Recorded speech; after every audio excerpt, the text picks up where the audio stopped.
अस्सलाम वालेकुम। तो कैसे हैं भाई लोग, मैं हूं आपका अपना भाई शराज अहमद। तो आज की वीडियो में हम बात करने जा रहे हैं 28 DH की हॉस्पिटल की जो फर्स्ट मेरिट लिस्ट है, जैसे आपको पता है कि वो अनाउंस हो चुकी है। तो उसके फर्दर डिटेल्स हैं कि आपने कौन से डॉक्यूमेंट्स लेके जाने हैं, आपका शेड्यूल क्या है जाने का, ज्वाइनिंग का, और इस तरह की तमाम इन्फॉर्मेशन मैं जा रहा हूँ क्योंकि पहली मरतबा कोई ज्वाइनिंग देने जाता है तो काफ़ी इशूज़ आते हैं। तो हम तमाम तरह के जो इशूज़ हैं या जो आपकी चीज़ें रिक्वायर्ड होती हैं वो डिस्कस करने जा रहे हैं इस वीडियो में। अगर आप वीडियो देख लेते हैं तो इंशाल्लाह ताला आपको मिनिमम से मिनिमम मसला होगा और आप इजीली जाके अपनी ज्वाइनिंग दे सकते हैं। अजी अब हम बात करते हैं कि आपका जो शेड्यूल है वेबसाइट के ऊपर अपलोड हो चुका है। आप जाके वेबसाइट के ऊपर अपलोडेड जो शेड्यूल है उसको चेक कर सकते हैं। मैं भी आपको बता देता हूँ, अगर आप यहाँ पे देख लें कि आपको शेड्यूल नज़र आ रहा होगा।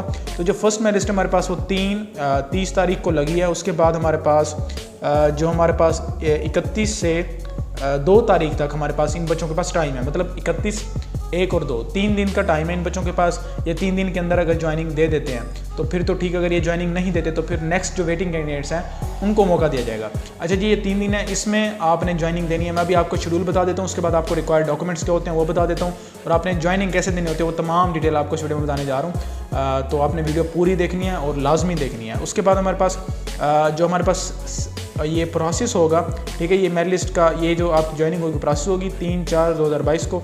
उसके बाद जो सेकंड लिस्ट है, डिस्प्ले ऑफ सेकंड लिस्ट, वो 4/4/2022 को होगी। फिर इनका प्रोसेस चलेगा 4 से 6 और 7 को फिर मेरिट लिस्ट की PITB की तरफ से कार्रवाई, और उसके बाद 8 तारीख को आपकी थर्ड मेरिट लिस्ट लगेगी। और फिर आगे ये आप देख रहे होंगे कि 8/4 से 10 तक ये फिर प्रोसेस आपका चलना है। और उसके बाद colleges will be open on Sunday 10/4/2022, मतलब ये 10 तारीख को आपके कॉलेज संडे वाले दिन भी ओपन होगा, ये आपने बताया हुआ। उसके बाद अगर हम नीचे एक पॉइंट पढ़ें तो in case seats remain unfilled vacant in the said 15 colleges are display of third merit list, the subsequent merit list will be displayed if required. अब यहाँ पे ये बताया जा रहा है कि अगर 3 मेरिट्स लग जाते हैं उसके बाद भी हमारे पास जो सीट्स हैं वो वैकेंट रहती हैं, फिल्ड नहीं होती, तो पर आपकी 4th मेरिट लिस्ट भी लगाई जाएगी। तो मैंने पिछली वीडियो में आपको एक्सपेक्टेड मेरिट भी बता दिया, मैं दोबारा आपको बता देता हूँ कि आपको जो एक्सपेक्टेड मेरिट होगा second and third merit list का, आपका सेकंड मेरिट लिस्ट में 900 से 913 के दरमियान आपके मार्क्स अगर हैं तो आपका चांस है सेकंड मेरिट लिस्ट का। उसके बाद थर्ड का 890 से 900 के दरमियान आपका थर्ड मेरिट लिस्ट का चांस है। और ये सारा डिपेंड करता है ज्वाइनिंग, बच्चों की ज्वाइनिंग पे। अगर बच्चे ज्वाइन पूरे 1500 के 1500 कर लेते हैं तो फिर तो आपकी नेक्स्ट मेरिट लगेगी नहीं, लेकिन ऐसा नहीं होता, आपकी मेरिट लाजमी लगेगी। कुछ बच्चे जो ज्वाइनिंग नहीं दे सकेंगे या जिनके इश्यूज़ होंगे, जो BSN स्टार्ट नहीं कर सकते होंगे, तो वो जब छोड़ के जाएंगे या जो भी इशू होगा तो फिर आपकी सेकंड एंड थर्ड मेरिट लगाई जाएगी।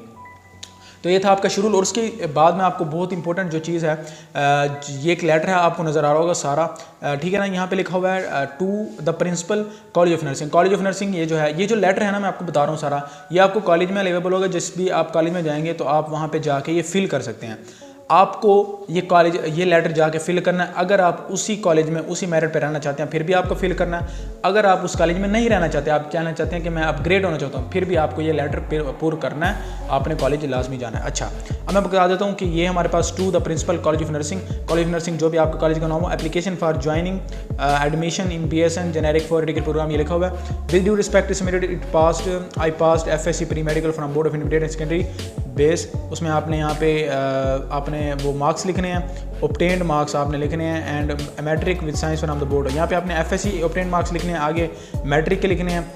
एज ये सारा एडवर्टाइजमेंट वगैरह का बताया हुआ है, तो आपने सारी चीज़ें देख लेनी है। और ये वेबसाइट का लिंक भी दिया हुआ है। और ये जो नीचे लिखे हुए हैं ये 2 डब्बे बने हुए हैं। इसमें क्वेश्चन नंबर 1 है, I have submit my joining report for submission and do not want to avail the chance of upgradation for admission and other college as per selection and preferences. अच्छा, अगर आप चाहते हैं कि आपने उसी कॉलेज में रहना, आप दूसरा कॉलेज में अपग्रेड नहीं होना चाहते, अगर आपने प्रेफरेंस सेलेक्ट की फर्स्ट और आपका मेरिट लिस्ट में नाम आ गया उसी फर्स्ट प्रेफरेंस से, फिर तो आपका कोई भी वो नहीं है, आप डायरेक्ट जाके ज्वाइनिंग करें, ना आपने प्रेफरेंस ना आपने अपग्रेडेशन का वेट करना है या कुछ करना है। आपने ये फर्स्ट जो डब्बा है आपको इसको फिल करना है, यहाँ पे सिग्नेचर करने हैं और थंब इंप्रेशन लेना है।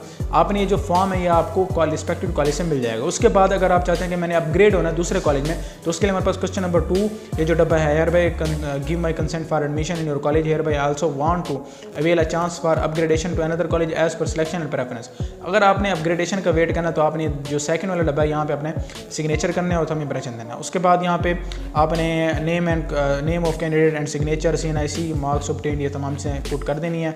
गार्डियन का नेम लिख के CNIC और सिग्नेचर भी कर सकते हैं। तो ये आपको जो फॉर्म है ये आपको कॉलेज से मिल जाएगा। उसके अलावा एफिडेविट भी नर्सिंग कॉलेज में लिया जाता है, लेकिन मैं उसको आपको ये बताऊँ कि अगर आप घर से बनवा के जाते हैं तो मे बी वहाँ पे रिक्वायर्ड और हो। हर कॉलेज का अपना ही एक सिस्टम होता है जिसमें किसी को 50, किसी को 100, किसी को 200 वाला रिक्वायर्ड होता है एफिडेविट।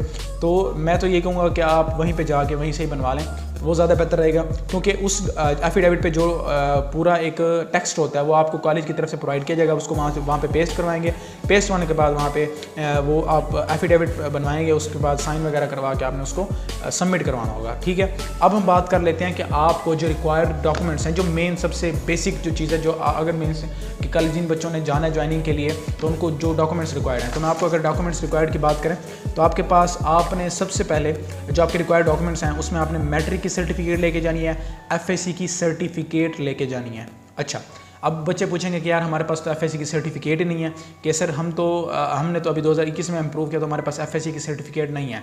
तो आपके पास एफएससी का ओरिजिनल रिजल्ट कार्ड होगा, आपने वो लेके जाना है। ठीक है, आपका ये कोई इशू नहीं है, अगर आपके पास एफएससी की सनद है तो आपने लाजमी लेके जानी है। अगर नहीं है आपका, क्योंकि हर किसी को पता है कि जो आपकी सर्टिफिकेट है वो लेट आती है, 1-2 साल के बाद ही आती है, तो आपने एफएससी का ओरिजिनल रिजल्ट कार्ड लेके जाना है। उसके बाद हमारे पास सर्टिफिकेट्स, करैक्टर सर्टिफिकेट्स, आपने मैट्रिक की ओरिजिनल करैक्टर सर्टिफिकेट लेके जानी है। उसके अलावा आपने एफएससी की ओरिजिनल करैक्टर सर्टिफिकेट लेके जानी है। उसके बाद हमारे पास जो डॉक्यूमेंट्स आता है नेक्स्ट, वो है डोमिसाइल सर्टिफिकेट। आपने डोमिसाइल सर्टिफिकेट भी लेके जाना, वो लाजमी होता है, तो आपने डोमिसाइल सर्टिफिकेट भी लेके जाना है। उसके बाद हमारे पास computerised national identity card, registration for your father on B form. अच्छा, आपने अगर आपका आईडी कार्ड बना हुआ तो आपने वो लेके जाना है ओरिजिनल, अगर आपका नहीं बना हुआ तो आपने फिर बे फॉर्म लेके जाना है। उसके अलावा ये होते हैं जो डॉक्यूमेंट्स रिक्वायर्ड होते हैं। उसके अलावा मैं आपको बता दूं कि आप जो आपके गार्डियन हैं, अब्बू हैं, तो उनका आप आईडी कार्ड की कॉपी तो लेके जाएं। उसके अलावा मैं आपको बता दूं कि जो डॉक्यूमेंट्स हैं ना सारे, इनकी 6 कॉपीज़ आपने करवा के ना, 6 कॉपी से भी ज़्यादा आपको वहाँ पे रिक्वायर्ड होती हैं, तो इशू ना हो, उससे अच्छा कि आप घर से ही करवा लें, क्योंकि दूसरी जगह जब जाते हैं नई जगह पे आपको पता नहीं होता कि कॉपी वाली दुकान किधर है, मसला ज़्यादा होता है इंसान को ना। तो आपने 6 कॉपीज़ करवानी है हर एक डॉक्यूमेंट्स की। उसके बाद उसका टेस्ट करवा लें, ठीक है, रेस्ट करवा के लेके चले जाएँ। और जो आपकी फ़ोटोज़ हैं उसको भी आप कोशिश करें, मैं तो ये कहूँगा कि आप मैक्सिमम बनवा लें, मतलब 18 से 20 बनवा लें, क्योंकि ये रिक्वायर्ड होती रहती हैं जब आपकी रजिस्ट्रेशन होती है, पीएनसी रजिस्ट्रेशन होती है और दूसरी तरह की रजिस्ट्रेशन वगैरह होती है ना, तो आपको रिक्वायर्ड होती हैं, फिर आपको दोबारा बनवानी पड़ती हैं। यहाँ तो अभी आपको इतना एग्जैक्ट वेबसाइट पर भी नहीं बताया, कुछ भी नहीं बताया होगा, लेकिन आपने ये लेके जानी है 18 से 20। मैंने खुद भी तकरीबन ऐसे ही करवाई थी, तकरीबन 24 फ़ोटोज़ के तकरीबन मैंने करवाई थी। तो आपने यही करना कि आप ना 18 से 20 या 12 फ़ोटो ले जाएं, चलो ज़्यादा ना ले जाएं, 12 फ़ोटो लाजमी लेके जाएं। जो आपकी पासपोर्ट साइज़ फ़ोटो है ना, वो आपने लेके जानी है। तो ये आपके डॉक्यूमेंट्स से रिक्वायर्ड। आपने सारी वीडियो बड़े ही आराम से सुन लेनी और सारी बातें मैंने एक्सप्लेन कर दी है। इससे पहले प्रीवियस वीडियो में मैंने आपको सारी बातें एक्सप्लेन कर दी हैं। तो उम्मीद करता हूँ आपके लिए ये वीडियो बहुत ज़्यादा हेल्प हुई होगी। अगर आपको ये वीडियो अच्छी लगी है तो लाइक वाला बटन दबा दो, कमेंट्स में सवाल भी पूछ सकते हो और अप्रिशिएट भी कर सकते हो, और सब्सक्राइब वाला बटन दबाते रहो, उसको तो भाई तोड़ते रहो। स्क्रीनें तो टूटी होनी चाहिए। मैं जब तुम लोगों को मिलूंगा तुमने मोबाइल दिखाना है और स्क्रीनें सारों वो सब्सक्राइब वाला बटन जहाँ होता है ना, वो टूटा होना चाहिए टच तुम्हारा वहाँ से। तो मिलते हैं नेक्स्ट वीडियो में, तब तक के लिए पीस आउट। हाँ कि नहीं, इलिया बिहाइंड द सीन बनवा दें, बिहाइंड द सीन बनाएगा क्या रे दादा बट पापा क्या पढ़ा लूं बच्चों को। ये मैं इनको बताने जा रहा हूँ कि आपने डॉक्यूमेंट्स कौन से लेके जाने हैं। तो क्या बताया बच्चों ने? मैंने ये बताया कि आपने सर्टिफिकेट लेके जानी है। हाँ सर, ये कैरी मिनाटी को अगर आपने देखा हुआ तो ये जो उसमें बूढ़ा आवाज़ निकालता है, ये बंदा है, मल्टी टैलेंटेड बंदा है ये, और इंशाल्लाह फ्यूचर का ये बहुत बड़ा यूट्यूबर है, और हम जैसे जो छोटे यूट्यूबर हैं उनको ये सपोर्ट करेगा। छपरी यूट्यूबर। अगर आप रोस्ट करना चाहते हैं तो आप उसको, कौन है जोगिंदर को रोस्ट करें। कर तो सही रोस्ट ना यार, कर प्लीज। इतनी मेरा डिस्टेंस आएगा किसी ने सोचे ना होगी, बात छोड़। तो पसीना आ रहा है भाई, पंखा भी नहीं चला रहा। सर पंखा बंद करके वीडियो बनाते हैं गर्मी में बैठ के। पसीना देखो इसको भी है जितना मुझे आया हुआ है। कैमरे के पीछे खड़े होकर से पसीना आ रहा है, बोल के हमारे मुंह में दर्द है। चलो मिलते हैं तो नेक्स्ट वीडियो में, तब तक के लिए छुट्टी। चलो कैमरा आओ चलें, बस काफ़ी है। क्या वीडियो बना रहा है?